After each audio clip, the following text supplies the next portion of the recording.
नमस्कार, India voice देख रहे हैं आप। आपके साथ मैं हूं स्वीटी दीक्षित। रुक करेंगे खबरों की ओर। बता दें कि हरियाणा के मेवात जिले के नूह में सोमवार को विश्व हिंदू परिषद और मातृशक्ति दुर्गा वाहिनी की तरफ से निकाली जा रही ब्रजमंडल यात्रा के दौरान बवाल हो गया।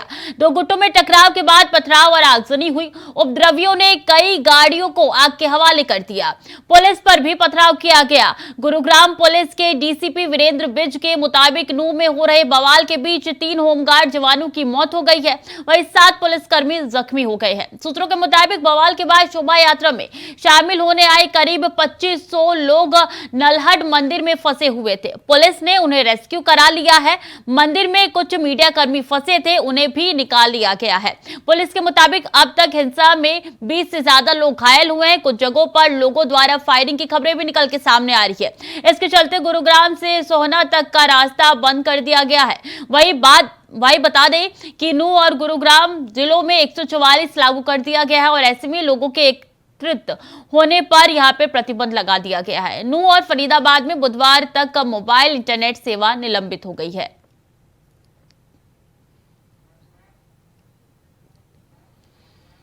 इसी खबर पर ज्यादा जानकारी के साथ विकास ओहल्यान हमारे साथ जुड़ चुके हैं। विकास, स्थिति क्या है अभी वहां पे? स्थिति जो है फिलहाल तो शांतिपूर्ण है, लेकिन जो है नूह में हिंसा को लेकर है सरकार जो है एक्शन मूड में दिखाई दी है। वही केंद्र ने हरियाणा सरकार को जो है सैनिक बल केंद्र के लिए 20 कंपनियां जो भेजी हैं, सीआरएफ की 4, आरएफ की 12 कंपनियां हरियाणा आई है, तो आईटीबीपी की 2 और बीएसएफ की 2 कंपनियां भी जो लगा दी गई हैं। वहीं से हादसे में काफी लोग घायल हुए हैं। 20 से 25 लोगों के घायल होने की सूचना है। वहीं खेड़ की टोला थाने के 2 होमगार्डों की भी मौत हो चुकी है। और सुरक्षा के मद्देनजर जो है हरियाणा बोर्ड ने होने वाली परीक्षाएं भी स्थगित कर दी हैं। आपको बता दें कि 1 और 2 तारीख को जो है 10वीं की पूरक और डीएलईडी की परीक्षा थी, जो वो हालातों को देखते हुए नूह जिला में जो हिंसा चल रही है इसके लिए परीक्षा स्थगित कर दी गई है। वही जो इंटरनेट और एसएमएस सेवा है उसको भी पूर्ण रूप से फिलहाल बंद कर दिया गया है। तो काबू कब तक पाया गया है इस पूरे हिंसा पे? जी, फिलहाल प्रशासन इस पे पूरी वो कर रहा है, जो है कि पूरा ध्यान रखे हुए है। और दोनों जो मैं बताऊं आपको, कल जो है दोनों समुदाय के बीच एक बैठक हुई थी, उसका कोई नतीजा नहीं निकला था। इस बैठक में जो स्थानीय प्रशासन के साथ कई राजनीतिक और सामाजिक लोग भी मौजूद थे, लेकिन आज फिर 11 बजे दोनों समुदाय की बैठक कराई जाएगी। और जो भिवानी के एसपी नरेंद्र बिजारनिया जी है, उनको भी जिले की अतिरिक्त जिम्मेदारी दी गई है। अभी तक स्थिति जो है देखने में आई है कि कुछ जगह सामान्य है तो कुछ जगह हल्का फुल्का उपद्रव चला हुआ है। वही जिले में जो है धारा 144 लागू हो गई है और प्रशासन ने दोनों पक्षों से शांति की भी अपील की है। और पुलिस भी लगातार फ्लैग मार्च निकाल रही है, तस्वीर निकल के सामने आ रही है। लेकिन आखिर मसला क्या था? किस बिंदुओं पे ये जो पूरी घटना थी वो घटित हुई? किस तरीके से हिंसा शुरू हुई और धीरे धीरे आगजनी में तब्दील हो गई? कई लोगों की जान चली गई, कई लोग घायल बताए जा रहे हैं। जी, वही मैं बताऊं कि मेवात के जो है ब्रजमंडल यात्रा को लेकर 2 गुटों में हुआ था ये विवाद। वहाँ लाठी डंडे चले थे और फायरिंग भी हुई थी और कई गाड़ियों को जो है आग लगा दी गई थी। बात आई थी सामने के मोनी मानुसर है जो मेवात आने की बात को लेकर है। मेवात मुस्लिम समाज जो वो लोगों पे उनमें जो है भारी रोष था, क्योंकि मोनू मानेसर और ये गौ सेवक है और इनमें और मुसलमानों में काफी दिनों से जो है आपसी तनातनी चली आ रही है। इसी को लेकर भारी तादाद में जो मुस्लिम समाज के लोग इकट्ठे हो गए थे। और जो ब्रजमंडल यात्रा थी जो मेवात पहुंची थी तो शांतिपूर्ण तरीके से चल रही थी, लेकिन अचानक जो धार्मिक भड़काऊ भाषण बताए गए हैं या फिर उपद्रवों द्वारा जो है कि तंज किए गए हैं, इसी बात को लेकर दोनों समुदायों में झगड़ा हो गया था। वही दोनों तरफ से फायरिंग भी हुई थी और कई गाड़ियां फूंक दी गई थी। 8 से 10 लोग घायल हुए थे उस टाइम, जिनका उपचार है जो वो नलेडी मेडिकल कॉलेज में चल रहा था। अभी भी जो हालत है वो नाजुक बने हुए हैं। जगह जगह जो प्राइवेट निजी हॉस्पिटलों में भी है वो तकरीबन पेशेंट नजर आएंगे। और जो इस स्थिति को देखते हुए जो फरीदाबाद हो गया, गुड़गांव हो गया, पलवल हो गया, तो इनके स्कूलों की भी जो है वो छुट्टी कर दी गई है। विकास, अमूमन देखने को मिलता है कि जब भी शोभा यात्रा निकली है, कोई भी यात्रा निकलती है, चाहे किसी भी समुदाय की तरफ से निकलती है, तब सुरक्षा व्यवस्था यहाँ पे चाक चौबंद की जाती है। क्या वो स्थिति यहाँ पे नजर नहीं आई थी?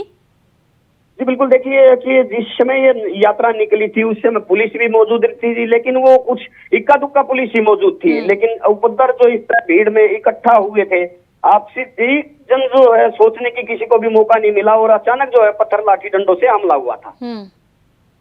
तो जो होमगार्ड्स की मौत हुई है, जो जानकारी निकल के सामने आ रही है, क्या फायरिंग से मौत हुई है उनकी या पथराव से मौत हुई है? जी बिल्कुल, सुनने में तो यही है, सूत्रों के हवाले से पता लगा कि दोनों होमगार्ड जो है खेरकी दौला थाने के थे, उन होमगार्डों को गोली लगने से मौत हुई है। ये भी जानकारी आ रही है कि मंदिरों को भी तोड़ा गया है, मंदिरों को घेरा गया है, कई लोग वहां पे फंसे हुए थे। कितने लोगों को निकाला गया है, कितने लोग अभी भी फंसे हैं, क्या जानकारी है? ऐसे जो जिस तरह पता चला था कि इधर गुड़गांव में जो है एक मस्जिद को रात को है पुत्रों ने आग लगा दी थी, तो वहां भी स्थिति तनावपूर्ण हो गई थी। वहां भी जो पुलिस प्रशासन पहुंचा है, आम नागरिक भी पहुंचे हैं, तो स्थिति को काबू करने की कोशिश की। वही कई जगह से भी समझ में आया है, कई मंदिरों पे हमला बोला जा रहा है, तो कई मस्जिदों पे हमला बोला जा रहा है, लेकिन प्रशासन द्वारा जो है तकरीबन शांति की अपील की जा रही है। वही जगह अपने गृह मंत्री अनिल विज हैं, वो भी अपनी शांति की अपील कर रहे हैं बार बार कि ऐसा उपद्रव ना करे, शांति प्रतीक करे, देश में एकता बनाए रखे। कुल मिलाकर अभी स्थिति सामान्य है और यहाँ पे फ्लैग मार्च भी लगातार निकाला जा रहा है। दोनों समुदाय के बीच अभी से समझौता भी होगी, बैठकें भी होंगी। बहुत बहुत धन्यवाद विकास आपका तमाम जानकारियों के लिए।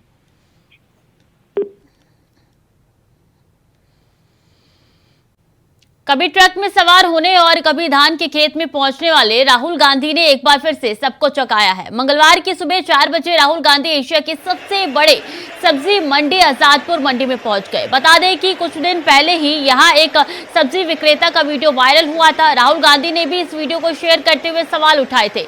वहीं बता दें कि राहुल गांधी जैसे ही सब्जी मंडी पहुंचे तो लोगों की भीड़ इकट्ठा हो गई। राहुल ने यह सब्जी विक्रेताओं से बातचीत की, जिसका वीडियो सोशल मीडिया पे भी जमकर वायरल हो रहा है। सुबह 4 बजे आजादपुर मंडी पहुंचे थे राहुल गांधी और रेड पर लोगों से बातचीत की उन्होंने, जिसका वीडियो सोशल मीडिया पे वायरल हो रहा है। तस्वीरें आपके साथ साझा कर रहे हैं जब राहुल गांधी सब्जी मंडी पहुंचे थे।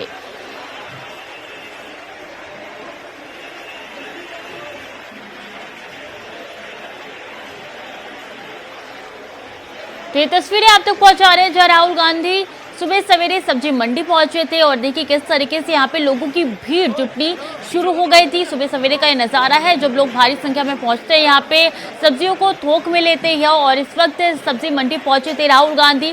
बता दें कि यहीं से एक सब्जी विक्रेता का वीडियो वायरल हो रहा था, भावुक करने वाला, जिसका वीडियो खुद राहुल गांधी ने भी शेयर किया था। और ऐसे में वहाँ पे पहुंच के देखिए किस तरीके से जो सब्जी विक्रेता आपको नजर आ रहे हैं उनसे रेट जानने की कोशिश कर रहे हैं, बात विचार कर रहे हैं। पुलिस की भी भारी यहाँ पे मौजूदगी आपको नजर आ रही है। तो सब्जी मंडी में पहुंचे हैं और एशिया का सबसे बड़ा ये सब्जी मंडी कहा जाता है। और इसमें सुबह सवेरे 4 बजे का वक्त बताया जा रहा है जब राहुल गांधी पहुंचे थे।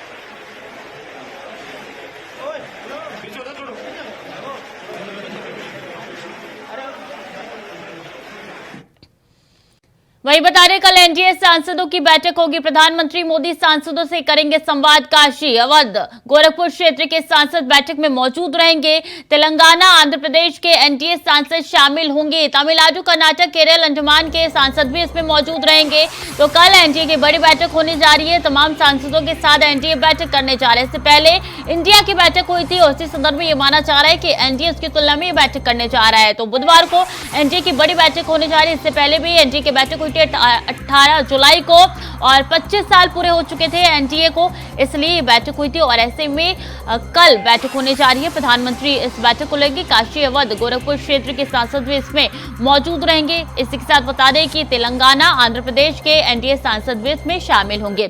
तमिलनाडु, कर्नाटक, केरल, अंडमान के सांसद भी इसमें शामिल होंगी और लोकसभा चुनाव को लेकर सांसदों से संवाद किया जाएगा। सीधे तौर पर प्रधानमंत्री उनसे संवाद करेंगे। पिछली बार भी एनडीए की बैठक हुई थी, तो एक बार फिर से बुधवार को एनडीए की बड़ी बैठक होने जा रही है। कई राज्यों के इसमें सांसद शामिल होंगे और इसी के साथ बता दें कि बुधवार को वो दिन बताया जा रहा है जब काशी, अवध, गोरखपुर क्षेत्र के सांसद भी इस बैठक में शामिल होंगे। आंध्र प्रदेश की बात कर ली जाए, तेलंगाना की बात कर ली जाए तो तमाम क्षेत्र के सांसद भी इस बैठक में शिरकत करने के लिए पहुंचेंगे। प्रधानमंत्री मोदी सांसदों से संवाद करेंगे। आगे की रणनीति पर चर्चा होगी। लोकसभा चुनाव को किस तरीके से साधने हैं, किस तरीके से विपक्षी गठबंधन को ध्वस्त करना है, इसको लेकर भी मंथन किया जाएगा।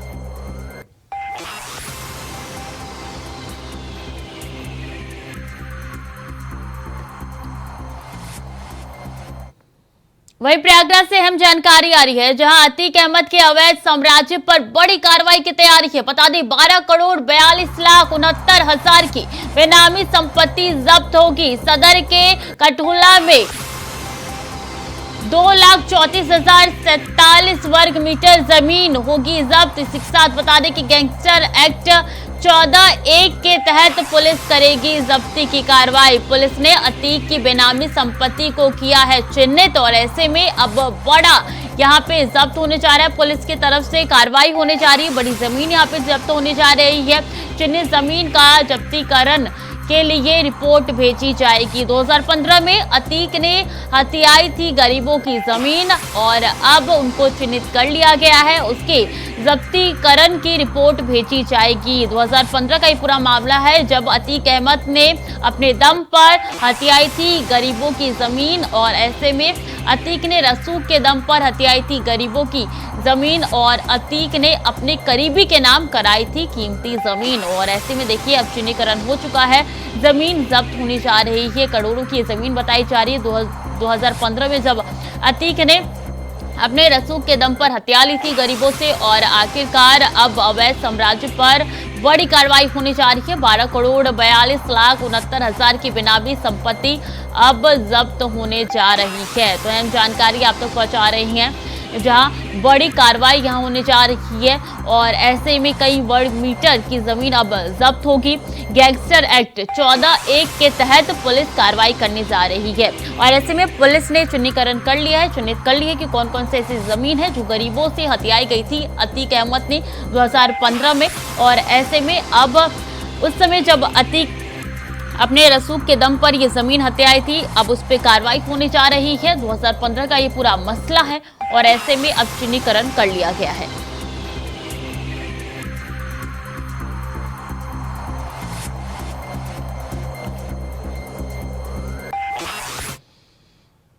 वहीं देश में महंगाई के मोर्चे पर थोड़ी बहुत राहत की खबर निकल के सामने आ रही है। 19 किलो वाला कमर्शियल एलपीजी सिलेंडर सस्ता हुआ है। 19 किलो वाला कमर्शियल एलपीजी सिलेंडर 100 रुपए सस्ता हो चुका है। घरेलू एलपीजी सिलेंडर के दाम में कोई बदलाव नहीं हुआ है तो 19 किलो वाला कमर्शियल एलपीजी सिलेंडर अब सस्ता हो चुका है। 100 रुपए सस्ते हुए हैं ये एलपीजी सिलेंडर, ये जानकारी निकल के सामने आ रही है। कमर्शियल एलपीजी सिलेंडर 100 रुपए सस्ता हो चुका है। घरेलू एलपीजी सिलेंडर के दाम में कोई बदलाव नहीं हुआ है। बात की जाए तो 1 मार्च के बाद से अब तक कोई बदलाव नहीं हुआ है। दिल्ली में कमर्शियल एलपीजी सिलेंडर की कीमत 1680 रुपए हो गई है। तो कमर्शियल एलपीजी सिलेंडर में बदलाव हुआ है, कीमतों में बदलाव हुआ है, 100 रुपए सस्ता हो चुका है। अब की बात की जाए दिल्ली में तो कमर्शियल एलपीजी सिलेंडर की कीमत 1680 रुपए हो चुकी है। 19 किलो वाला कमर्शियल एलपीजी गैस सिलेंडर 100 रुपए सस्ता हो चुका है। अब ये जानकारी निकल के सामने आ रही है कि 100 रुपए की कमी आई है 19 किलो वाले कमर्शियल एलपीजी सिलेंडर में।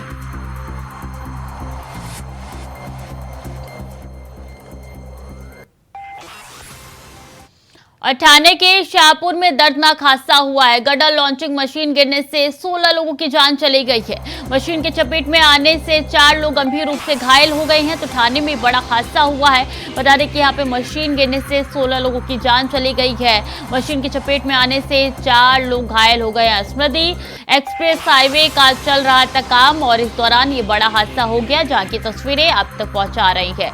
रेस्क्यू में जुटी है SDRF की टीम। तो अहम जानकारी आप तक पहुंचा रहे। देखिए यहीं पे गिरा है वो मशीन जिसके कारण 16 लोगों की जान चली गई है। कुछ लोग लापता भी बताए जा रहे हैं जिनके ढूंढने का प्रयास लगातार किया जा रहा है और कई लोग घायल भी हुए हैं इस पूरे हादसे में। तो स्मृति एक्सप्रेस हाईवे का काम चल रहा था, इस दौरान ये बड़ा हादसा हो गया। यहाँ पे मशीन गिर गई, 16 लोगों की मौत हो गई। गड्ढा लॉन्चिंग मशीन थी जो कि यहाँ गिर गई।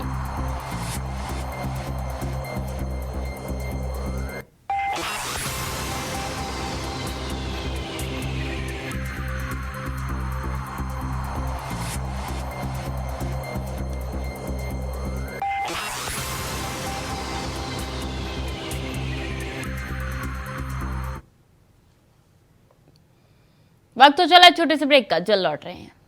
ब्रेक के बाद एक बार फिर से स्वागत है आपका। खबरों में आगे बढ़ेंगे। महाराजगंज सदर कोतवाली थाना क्षेत्र के ग्राम सिसवनिया गांव में आज एक नवविवाहिता की संदिग्ध परिस्थितियों में शव पड़ा मिला, जहां मृतक रेखा गुप्ता की मां ने ससुराल वालों पर दहेज के लिए हत्या करने का आरोप लगाते हुए पुलिस से शिकायत की है, जिसके बाद मौके पर पहुंची पुलिस ने मृतक रेखा के शव को कब्जे में लेकर पोस्टमार्टम के लिए भेज दिया है और मामले की छानबीन कर जांच पड़ताल में जुट चुकी है। बदायूं थाना क्षेत्र के ग्राम मयारी के पास एक बाइक से तांगे में टक्कर हो गई और हादसे में एक की मौत हो गई। आपको बता दें कि तांगे से टक्कर होने से दोनों बाइक सवार घायल हो गए हैं, जिसके बाद मौके पर पहुंची पुलिस ने दोनों घायलों को अस्पताल में भर्ती कराया, तो वहीं इलाज के दौरान एक की मौत हो गई है। फिलहाल एक का इलाज जारी है। एक बाइक सवार की मौत हो गई। पूरे हादसे में बदायूं का ये मामला बताया जा रहा है, जहां बाइक की टांगे से टक्कर हो गई थी, जिसके बाद एक जने की जान चली गई, एक शख्स की मृत्यु हो गई है। पोस्टमार्टम के लिए भेज दिया गया है शव। आगे की जांच पड़ताल में जुट चुकी है पुलिस, लेकिन जिस शख्स की मौत हो गई थी, परिजनों का रो रो कर बुरा हाल है। और ऐसे में एक और ये जानकारी निकल के सामने आ रही है, जहां एक बुरा एक्सीडेंट हुआ है, जिसके कारण टक्कर के बाद एक जने की जान चली गई है। तांगा और बाइक के बीच में ये टक्कर हुई थी। एक शख्स ने अपनी जान गंवा दी इस पूरे टक्कर में।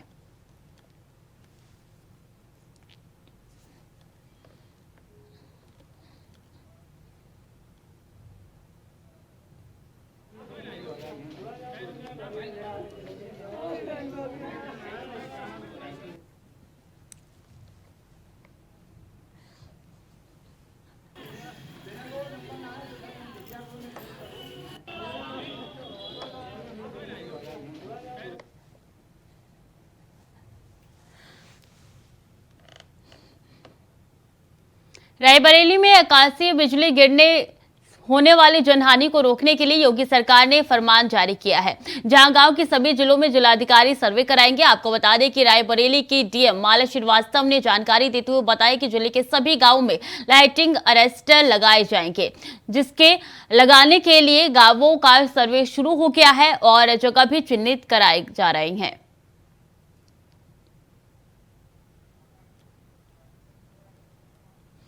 तो आकाशीय बिजली गिरने पर सरकार अब एक्शन में आ रही है, क्योंकि पिछले दिनों लगातार ये घटनाएं निकल के सामने आ रही थी। कई लोगों की जान चली गई है और ऐसे में अब सरकार जो है जमीनी स्तर पर कार्य करेगी। योगी सरकार ने फरमान जारी कर दिया है कि किस तरीके से इससे निपटा जाए। इसके लिए जिलाधिकारी को निर्देश भी दे दिया है। जिलाधिकारी अब सर्वे कराएंगे और जगह भी उनके द्वारा चिन्हित किया जाएगा कि किस तरीके से यहाँ पे निपटा जाए, कौन से यहाँ पे इक्विपमेंट लगाए जाए और जनहानि को रोकने का प्रयास अब सरकार द्वारा लगातार किया जा रहा है। और इसलिए खुद योगी सरकार ने संदेश दे दिया है, या यूं कह ली जाए कि फरमान जारी कर दिया है उन्होंने जिलाधिकारियों को। अब जिलाधिकारी सर्वे करेंगे, सर्वे के बाद जगह चिन्हित किया जाएगा और आकाशीय बिजली को काबू करने में अब एक्शन जो है सरकार लगातार ले रही है।